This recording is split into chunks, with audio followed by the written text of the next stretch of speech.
ஜெயம் ரவி அவர்கள் வந்து ஒரு பேட்டியில் சொல்லியிருப்பாங்க. என்னுடைய மனைவி வீட்டில இருந்து பிளாக் மேஜிக் செய்கிறாங்க, அதனால நான் ரத்த வாந்தி எடுத்துக்கிட்டு இருக்கேன் அப்படின்னு சொல்றாங்க. ரத்த வாந்தி வந்து பிளாக் மேஜிக் பண்ணிட்டு இருக்காங்க. கண்டிப்பா உண்டுமா. யார் யார் இங்க என்னென்ன செய்யறாங்கன்னு பாதிக்கப்பட்டவங்களுக்கு தெரியும்மா. இப்போ இது எல்லாமே தான் ஆக்டர்ஸ்ன்றது நம்ம தான் சொல்றோம். அவங்களுக்குள்ள வலிய வேதனை நம்மளை விட மோசமா இருக்கும். இப்போ ஒரு வளர்ச்சிக்கு தாங்க முடியாம போராமையிலையும் செய்து வச்சிடறாங்க. அவங்க கூடிய பழகனவங்க பண்ற துரோகம் தாங்க முடியாம ட்ரிங்க்ஸ்க்கு அடிக்ட் ஆயிடுறாங்க. பல பேர் இன்னைக்கு இது வளர்ச்சி அடைய முடியல, ஒரு பெரிய லாஸ்ட்ல எல்லாம் வந்து நிக்கிறாங்க. ப்ராப்பர்ட்டி எல்லாம் அடமானம் வச்சுட்டு நல்ல ஒவ்வொரு டாக்டர் எல்லாம் கீழே போயிட்டு எல்லாம் வந்திருக்காங்க. நிறைய பேர் நம்ம கிட்ட வந்திருக்காங்க. அந்த அறிகுறிகள் எங்களுக்கு ஜின்னு வச்சிருக்கணும். ஜின்னு எனக்கு காட்டும். இந்த ஆள் காட்டி விரல் ஆடும். இந்த இடத்துல தோண்டுனாக்கா அங்க டைல்ஸ் கிரானைட் எது போட்டிருந்தாலும் அங்க தோண்டனாவே அங்க தான் எடுத்து காட்டுவேன். அவங்க கண் முன்னாடியே அண்ணன் தம்பிக்கே சூனியம் வைக்கணும் கொல்லணும்ட்டு வர்றவங்களும் பார்த்துருக்கிறோம். ஒரு மனைவிக்கே கட்டின புருஷனுக்கே துரோகம் பண்றவங்கள இருக்கிறாங்க. கடவுளுக்கு படைக்கிறது, இறைவனுக்கு கடவுளுக்கு படைக்கிறது வந்து எடுத்துட்டு மீண்டும் மக்களே சாப்பிடுவாங்க. ஆனா ஜின்னுக்கு படைக்கிறோம்னா அது நம்ம கண் முன்னாடி அதுவே சாப்பிடும். அதை பார்க்கலாம். அந்த மாதிரி ஏதாவது காமிக்க முடியுமா? கண்டிப்பா காட்டலாம்.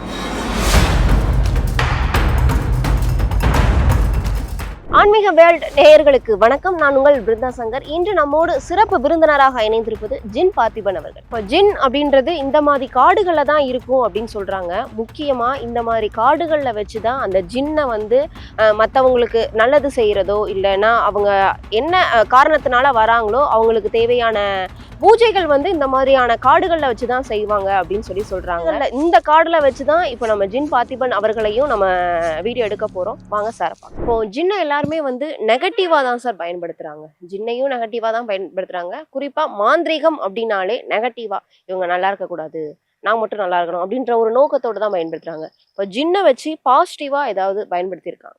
இன்னைக்கு வந்து ஜின்னை வச்சு கெடுக்கிறாங்க, போறாங்க வராங்கன்றது வந்து யாரோ ஒருத்தவங்க செய்யறது தான் அந்த வேலை. அதே கெட்டு போனவங்களை எதை வச்சு காப்பாற்ற முடியும்? முள்ளால தான் எடுக்கணும். ஒரு செய்வனை சூனியத்துல கை கால் போயிடுச்சுன்னா இப்போ டாக்டரை காப்பாற்ற முடியும்? கண்டிப்பா முடியாது.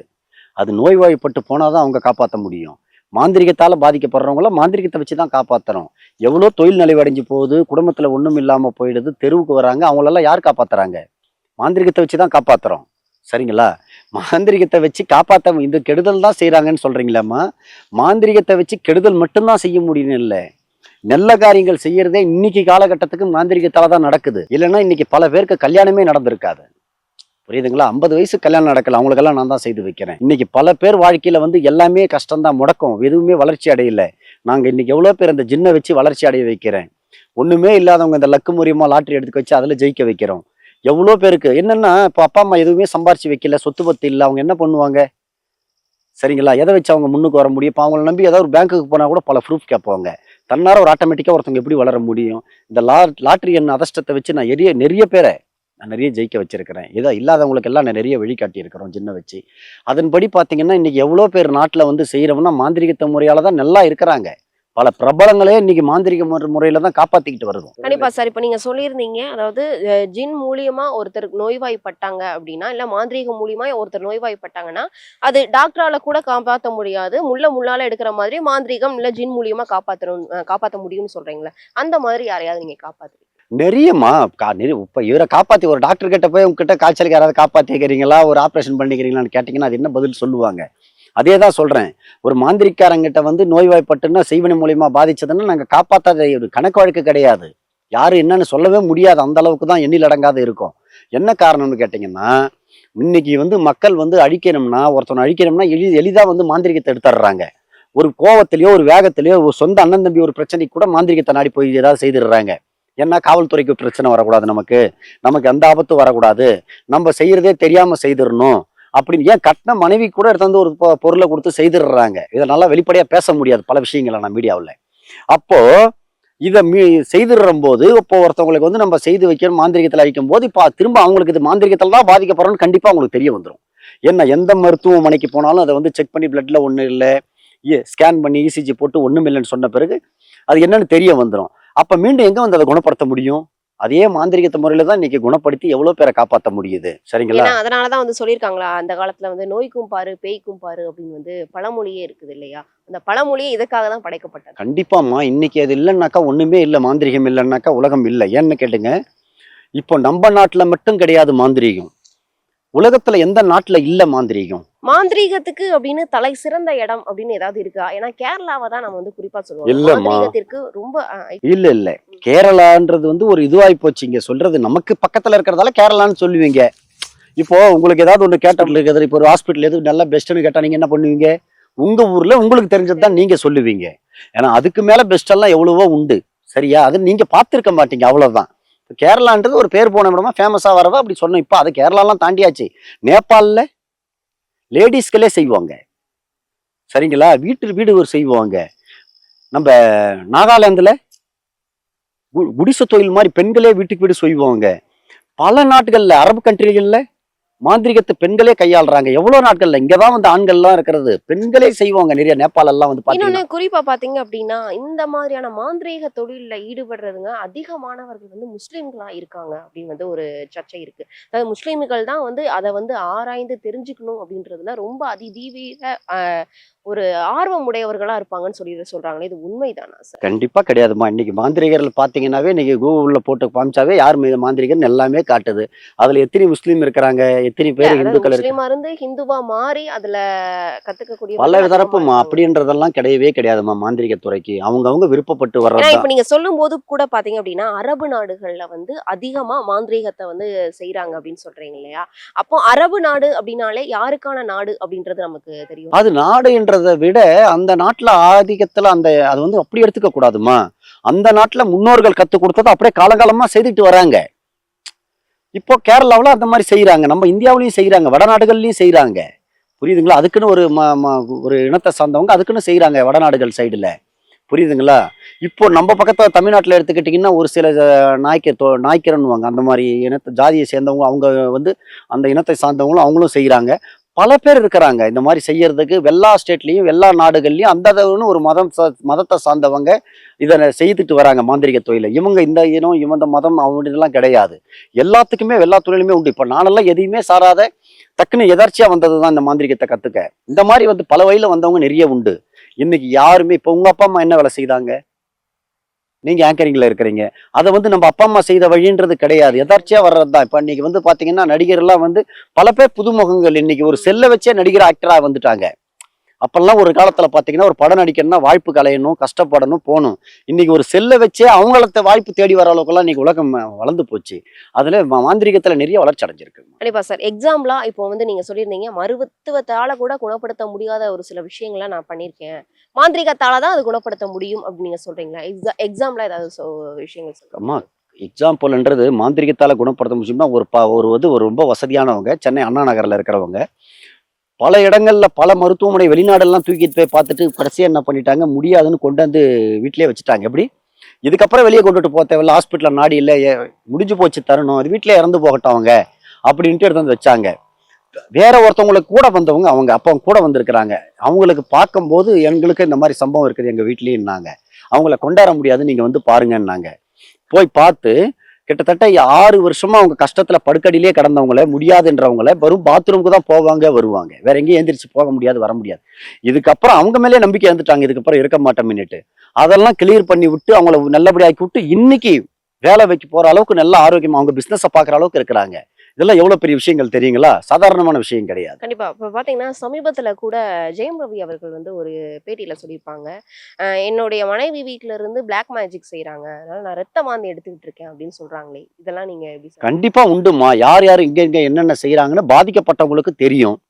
சரிங்களா? அதனால அவங்க செய்தாங்கன்றது வந்து நம்ம சொல்லக்கூடாது. அது பாதிக்கப்பட்டவர் தான் சொல்லணும், நம்ம சொல்லக்கூடாது, அடுத்தவங்கள சொல்லக்கூடாது. ஏன்னா ஆகாதாலையும் சொல்லலாம், இல்ல அதனால உண்மையாலும் பாதிப்பும் இருக்கலாம். எதுவுமே நம்ம கிட்ட அந்த கிளைண்ட் வந்தது கிடையாது. ஆனா ஒரு மாந்திரிகத்தால அந்த மாதிரி செய்ய முடியும். சரிங்களா? ஒரு மாந்திரிகத்தால ஒரு ஆளுக்கு ரத்த வாந்தி இல்லை, அவங்க ஆளே காலி பண்ணும்போது என்ன வேணாலும் நம்ம சிம்டம்ஸ் காட்டும், என்ன வேணாலும் நம்ம செய்துக்கலாம். அதே மாதிரி நீங்க சொல்லியிருந்தீங்க ஒரு கணவன் மனைவிக்கு செய்ய முடியும், ஒரு மனைவி கணவனுக்கு செய்ய முடியும் அப்படின்ற இந்த எக்ஸாம்பிள் கூட, அந்த ஜெயம் ரவி எக்ஸாம்பிள் கூட எடுத்துக்கலாமே சார். என்ன மாதிரியான விஷயங்களை வச்சு செய்ய முடியும் சார்? இப்ப அவங்களுடைய ட்ரெஸ், துணி, முடி, இந்த மாதிரியான விஷயங்கள் எல்லாம் கொடுத்துதான் வந்து ஒண்ணுமே தேவையில்லைம்மா. இப்ப ஜின் மாந்திரிகத்துக்கு முடி, துணி எல்லாமே கூட தேவையில்லை. ஒரு பேரும் ஒருத்தவங்களோட தாயோட பேரும் வீட்டுக்கு எத்தனையாவது பிறப்புன்னு தெரிஞ்சாவே செய்யலாம். மாந்திரிகத்தோட அடிப்படையே இதுதான். அந்த காலத்துல 5000 வருஷத்துக்கு முன்னாடி துணி கூட தான் இல்லாம மக்கள் இருந்தாங்க. அப்பல இருந்து மாந்திரிகம் இருக்குது. இப்போ 5000 ஆண்டுகளுக்கு முன்னாடியில இருந்து மாந்திரிகங்கள் இருக்குது. அப்ப துணி கூட இந்த பல நூற்றாண்டுகளுக்கு முன்னாடியில இருந்து இன்னைக்கு மாந்திரிகங்கள் உருவாயிட்டு வருது. அப்ப யார் துணி இருந்தது, கோமணம் கட்டிட்டு இருந்தாங்க, பொம்பளைங்க சும்மா ஒரு இது போட்டிருந்தாங்க. அப்பயே மாந்திரிகம் இருந்தது. அப்போ வந்து ஒரு பொருளோ கிருளோ வச்சு செய்யறது கிடையாது மாந்திரிகம். அப்பெல்லாம் வந்து ஒருத்தவங்க பேர், அவங்களோட தாய் பேர், எந்த கருவறையில நம்ம உருவானோம், இன்னார் புள்ள அப்படின்னு சொல்லி வச்சு அதை வச்சே செய்யலாம் நம்ம மாந்திரிகம். அதுதான் ஒரிஜினல் மாந்திரிகம். புரியுதுங்களா? இப்போ துணியை வச்சு செய்யறது, அதை வச்சு செய்யறதெல்லாம் இப்பதான் அப்படியே மாடர்னா ட்ரெஸ் வந்தது, எல்லாம் போட்டோ வந்தது. இப்போ வழியில போற ஒருத்தவங்கள கூட நம்ம போட்டோ எடுக்கலாம்.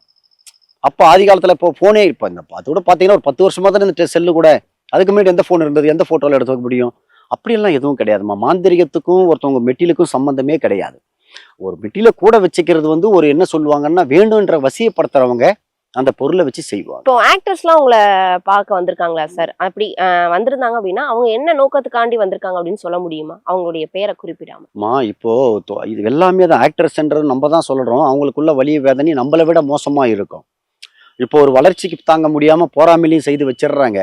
அவங்க கூடயே பழகனவங்க பண்ற துரோகம் தாங்க முடியாம ட்ரிங்க்ஸ்க்கு அடிக்ட் ஆயிடுறாங்க. பல பேர் இன்னைக்கு இது வளர்ச்சி அடைய முடியல, ஒரு பெரிய லாஸ்ல எல்லாம் வந்து நிக்கிறாங்க. ப்ராப்பர்ட்டி எல்லாம் அடமானம் வச்சுட்டு நல்ல ஒவ்வொன்று இருந்த ஆக்டர் எல்லாம் கீழே போயிட்டு எல்லாம் வந்திருக்காங்க. நிறைய பேர் நம்ம கிட்ட வந்திருக்காங்க. தன்னாரவே என்ன சொல்றதுன்னா, வலியும் வேதனை அந்த அவங்களுக்கு அதிகம். மீண்டும் அவங்கள மீட்டு எடுத்து வந்து விட்டுருக்கிறேன். பல வழிமுறைகள்ல மீண்டும் காப்பாத்தி விட்டுருக்கிறேன். நல்லபடியா செய்து விட்டுருக்கிறேன். எந்த ஒரு மாற்றமும் கிடையாது. கண்டிப்பா நம்ம செய்துக்கலாம். வச்சதா எடுக்க முடியுமா இப்ப ஜின் மூலியமா? கண்டிப்பா உறுதியா இப்போ ஒரு இடத்துல இருக்குது, ஒரு பூமிக்கு அடியில கூட வச்சிருக்கிறாங்கன்னா உறுதியா 10 செகண்ட்ல அவங்க கண்ணு எதிர்க்க எடுத்து காட்டுவேன். புரியுதுங்களா? இது மீடியாக்காக சொல்லல, நான் பல இடங்கள்ல எடுத்திருக்கிறேன். இப்போ நான் ஒரு இடத்துக்கு புதுசா ஒரு இடத்துக்கு போறேன், எனக்கு தெரியாத இடம், நான் முன்ன பின்ன கூட போகாத ஒரு இடம். சரிங்களா? இப்போ உதாரணத்துக்கு நான் இருக்கிறது சென்னை சைடுனா ஒரு கரூர் எடுத்துக்கலாம், ஒரு பெங்களூரு, ஒரு வடநாடு, ஒரு ஆந்திரா, எங்க வெளிநாடுகள்லாம் போயிருக்கிறேன். எங்க போனாலும் அவங்க வீட்டுல ஏதாவது மூலையில இருந்தாலும் அந்த பொருள் எடுத்துருவேன். மண்ணு கீழே பச்சு வச்சிருந்தாலும் எடுத்துருவேன். அவங்க துணியில் குளியல் அறையில வேற எங்க இருக்குதோ சொல்லுனாலும் கரெக்டா நான் சொல்லுவேன். நான் எடுக்க தேவையில்லை. அவங்களை இது உங்க வீட்டுல இந்த மூலையில் அங்க இருக்குன்னு அந்த வீட்டுல உட்காந்துக்கிட்டு நான் சொன்னா அவங்களே போய் எடுத்துட்டு வரலாம். அந்த அளவுக்கு எடுத்திருக்கிறாங்க. அதே மாதிரி இந்த தகடு எல்லாம் சொல்றாங்களா சார், அந்த தகடு மூலியமா தான் அந்த செய்வினை அப்படின்றது வந்து செய்ய முடியும் அப்படின்னு சொல்றாங்க. இப்ப நீங்க சொல்றீங்க அது மண்ணுக்கு அடியில தான் இருக்கும் அப்படின்னா, அந்த மண்ணுக்கு அடியில இருக்க கூட எடுக்க முடியும். எப்படி சார் எடுக்க முடியும்? ஏதாவது வந்து அந்த அறிகுறிகள் எங்களுக்கு ஜின்னு வச்சிருக்கிற ஜின்னு எனக்கு காட்டும். இந்த ஆள்காட்டி விரல் ஆடும். இந்த இடத்துல தோண்டுனாக்கா அங்க டைல்ஸ் கிரானைட் எது போட்டிருந்தாலும் அங்க தோண்டனாவே அங்கே தான் எடுத்து காட்டுவேன். அவங்க கண் முன்னாடியே. சரிங்களா? இதை நான் சவால் விட்டு சொல்லுவேன். ஒரு இடத்துல பொருள் இருக்குதுன்னா கண்டிப்பா நான் அதை சென்னையில ஒரு இடத்துல எடுத்து இப்போ கிரானைட் எல்லாம் உடைச்சே எடுத்திருக்கிறேன்.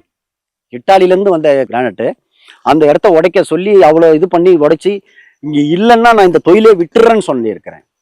சரிங்களா? அவங்க கண்ணு முன்னாடியே எடுத்து காமிச்சிருக்கிறேன். பல விஷயங்களை செய்யலாம். ஜின்னால முடியாது எதுவுமே கிடையாது. இப்ப வரைக்கும் உங்களுடைய அனுபவத்துல மறக்கவே முடியாத ஒரு விஷயம் அப்படின்னா கண்டிப்பா இருக்கும். அந்த மாதிரி ஏதாவது இருக்கு? மறக்கவே முடியாத விஷயம்னா எங்க தொழில வந்து தினம் வர விஷயங்கள தினமே மறக்க முடியாத விஷயங்கள் தான் வரும். ஒரு பெத்த தாய் தகப்பனை கூட பார்க்காத பிள்ளைகள் உண்டு. புரியுதுங்களா? அண்ணன் தம்பிக்கே சூனியம் வைக்கணும் கொல்லணும்ட்டு வர்றவங்களும் பார்த்துருக்கிறோம். ஒரு மனைவிக்கே கட்டின புருஷனுக்கே துரோகம் பண்றவங்கள இருக்கிறாங்க. இந்த துறையில இந்த காலத்துல வந்து இது மறக்க முடியல அது மறக்க முடியலன்னு நாங்க சொல்லவே முடியாதுமா. என்னை பொறுத்த வரைக்கும் ஒவ்வொரு சின்ன வேலையா இருக்கட்டும் பெரிய வேலையா இருக்கட்டும், என் கிளைண்ட்டுக்கு என்கிட்ட வரவங்க எல்லாமே நான் மறக்க முடியாத சம்பவம் தான். அதை உறுத்து கவனிச்சுதான் நான் செய்வேன். கண்டிப்பா. இப்போ இந்த நம்ம வந்து காட்டு பகுதியில தான் நிக்கிறோம். இந்த காட்டு பகுதியில மட்டும்தான் ஜின் இருக்குமா, இல்ல வீட்டுலயும் ஜின் இருக்குமா? காட்டு பகுதியில இருந்தா அந்த ஜின்னை எப்படி உங்களால வந்து கொண்டு வந்து? அது மாந்திரிகள் முறையில நம்ம அதுக்கு தேவையான படையல் போட்டு அந்த பூஜைகள் செய்யும் போது, அதான் நான் உங்களுக்கு சொன்னேன் பாருங்க, ஒரு மீடியாவில் காட்டியே இருக்கிற அந்த மாதிரி வந்து தேவையில்லாத இடத்துல காட்டக்கூடாதுன்றது தான் ஜின்கள் மீடியாக்கள்ல காட்டுறது கிடையாது. அதை நம்ம படையில் இடும்போது அது கண்டிப்பா அது நேர்லயே வந்து இப்போ நம்ம படையில் இடுறோம்னா, இப்போ ஒரு தெய்வத்துக்கு படையில் இடுறோம்னா அந்த படையில் அங்கேயே தான் இருக்கும். அதை எடுத்து மக்களுக்கு தருவாங்க. படைச்சிட்டு கொஞ்ச நேரத்துல எடுத்து எல்லாருக்குமே விநியோகம் பண்ணுவோம், கொடுத்துருவாங்க. அது ஜின்னுக்கு படைச்சிட்டு கடவுளுக்கு படைக்கிறது, இறைவனுக்கு கடவுளுக்கு படைக்கிறத வந்து எடுத்துட்டு மீண்டும் மக்களே சாப்பிடுவாங்க. ஆனா ஜின்னுக்கு படைக்கிறோம்னா அது நம்ம கண் முன்னாடி அதுவே சாப்பிடும். அதை பார்க்கலாம். அந்த மாதிரி ஏதாவது காமிக்க முடியுமா? கண்டிப்பா காட்டலாம். இது இந்த நேரம் கிடையாது. அதுக்கு உண்டான பூஜைகள்ல இருக்கும்போது கண்டிப்பா நான் காட்டுறேன். கண்டிப்பா. நீங்க சொன்னீங்க இந்த காடுகள்ல தான் வந்து எல்லா பூஜைகளும் வந்து நடக்கும் அப்படின்னு சொல்லிட்டு. இந்த காடுகள்ல மக்கள் நடமாட்டம் இருக்குதா, இல்ல நீங்க மட்டுமா? நாங்க மட்டும்தாம்மா வருவோம். மக்களுக்கு என்னமா காட்டுல வேலை? காட்டுல வந்து மக்களுக்கு வேலை இருந்தா எங்களுக்கு வேலை. ஆடு மாடு மேய்க்கிறவங்க எல்லாம் காடுகள் பகல் நேரத்தோட முடிஞ்சிருவாங்கல்ல. ஒரு காடுகள்ல கூட ஒரு ஆடு மாடு வருதுன்னா கூட, ஒரு மிருகம் வருதுன்னா கூட பகல் நேரத்தோட நின்றுடும். நைட்ல வரும் மிருகங்கள் அது ஜின்னு வர நேரத்துல எதுவுமே அது கிட்ட வராது. எங்க கிட்டத்துல ஜின்னு பாத்துக்கும். பாம்பு பூச்சி பொட்டு எல்லாமே வரும். இப்படி கஷ்டப்பட்டாதான் மக்கள் அங்க வெளியே நல்லா உலாத்த முடியும். இப்போ இந்த காடுல அதாவது இப்போ ஒருத்தவங்க வந்து நல்லதோ கெட்டதோ செய்யறதுக்கு வராங்க அப்படின்னா அவங்களும் அந்த பூஜையில கலந்துக்கணுமா? கண்டிப்பா கட்டாயம் தேவையில்லை. விருப்பப்படுறவங்க அவங்களா விருப்பப்பட்டு நாங்க வரேன்னா கூட்டு வருவோம். இல்லைன்னா நாங்களே தான் செய்வோம். அவங்களுக்கு பொருளை மட்டும் எடுத்துட்டு போய் என்னுடைய ஆபீஸ்லயே நாங்க கொடுத்துருவோம். செய்யறது தான், வேலை செய்யறது தான் நாங்க. அவங்கள கொண்டாடணும் போகணுன்றதுக்கு அவசியம் கிடையாது. ஒரு சிலர் யாராவது தவிர்க்க முடியாம, சார் நானும் வரேன், நான் கூட குடும்பம் கண்டிப்பா கூட்டாருவோம். Okay. அந்த மாதிரி வந்து அவங்களுக்கு எந்த பாதிப்பும் அவங்கள வராதா? சக்கரம் போட்டு தான் அதை உட்கார வைப்போம். அந்த பாதுகாப்பு ஜின்னோட அடையாளங்கள் போட்டு அது மேலதான் உட்கார வச்சிருப்பான். அவங்கள செய்யும் போது எந்த தன்னறியாம கூட எது வேணாலும் நடக்கலாம் பூஜையில உட்காரும் போது. அப்ப அவங்களுக்கு உண்டான அந்த மாதிரி எல்லாம் யாருக்காவது ஏதாவது ஒரு பாதிப்பு ஏற்பட்டிருக்கா? அப்படியெல்லாம் ஏற்பட விட மாட்டோம். ஏன்னா அந்த நேரத்துல கவனமா இருப்போம். நான் இங்க காப்பாத்த முடியாதவனா நான் வெளியே போய் காப்பாத்துவேன். என்ன நம்பி வராங்கன்னா இங்க நான் காப்பாத்த முடியாது. நான் அப்புறம் மாந்திரிகத்துக்கே தொழிலுக்கே லாக்கி இல்லையே. நம்ம நம்பி வரவங்க விட்டுட்டு அப்புறம் என்ன இருக்குது? அப்போ இப்படி வர்றவங்க அதை பார்த்து பயந்தது இல்லையா சார்? ஏன்னா ஜின்ன கண்டிப்பா ஜின்னு யாருக்குமே பயம் கொடுக்காது. ஜின்னு வந்து எப்படி சொல்றதுன்னா குழந்தை மாதிரி ஜின்னு. அவங்கள காப்பாத்த அந்த வெறியோட தானே அவங்க இங்க வராங்க. ஜின்னை பார்க்கணும்னு தான் வராங்க. ஏன்னா நீங்க இப்ப வந்து ஒரு பூஜை நடத்திட்டு இருக்கீங்க, ஒரு உருவமா அந்த இடத்துல வந்து நீங்க சொன்னீங்க அந்த படையலை சாமிக்கு படைச்சிட்டு நம்ம தான் மக்கள் தான் சாப்பிடுவோம் அப்படின்ட்டு. ஆனா ஜின்னுக்கு படைக்கிறத ஜின்னே சாப்பிடும்னு சொல்லும் போது அந்த ஜின் சாப்பிடும் போது அந்த அங்க இருக்கக்கூடிய அந்த மக்கள் பயப்பட மாட்டாங்க. அது கிடையாதுமா. அதுக்கு எல்லாமே தைரியத்தோட தானே எங்க கூட மன தைரியத்தோட தான் நாங்க தானே இருக்கிறேன். என் பின்னாடி தானே அவங்க இருக்கிறாங்க. அது வந்து இப்ப அவங்க தைரியத்தோட அவங்க இல்ல, நம்ம கொடுக்குற தைரியத்துல தான் அவங்க வராங்க. அது படையல் காலி ஆகிறது தான் தெரியும். பார்க்க மறையும். ஆனா அது வந்து இவங்க வந்து பார்த்து பயப்படாத அளவுக்கு அந்த மாதிரி நாங்க கேட்டுக்கிட்டு தான் தைரியத்தை கொடுத்தா நான் கூட்டாரு. கண்டிப்பா சார். அடுத்த காணொளியில எங்களுக்காக வந்து நைட் நீங்க செய்யக்கூடிய பூஜைகளா இருக்கட்டும், இல்ல நீங்க ஜின்னை வந்து காமிக்கக்கூடிய ஒரு சில விஷயங்கள், இன்னொன்னு நீங்க ஒரு சில பொருட்களை கொடுத்து இதை வந்து அவங்க வீட்டுக்குள்ள போய் வச்சா போடலாம். இருக்கலாம். அதெல்லாம் அப்புறம் மைலாம் வந்து வச்சா வந்து நீங்க சொல்லியிருக்கீங்க ஒரு சில வீடியோல வந்து மை நம்ம உடம்புல பட்ட உடனே நம்மளுடைய நிறம் மாதிரி மாறிடும் அப்படின்னு சொல்லிட்டு அந்த இதெல்லாம் வந்து காமிங்க சார். கண்டிப்பா காட்டுறேன்.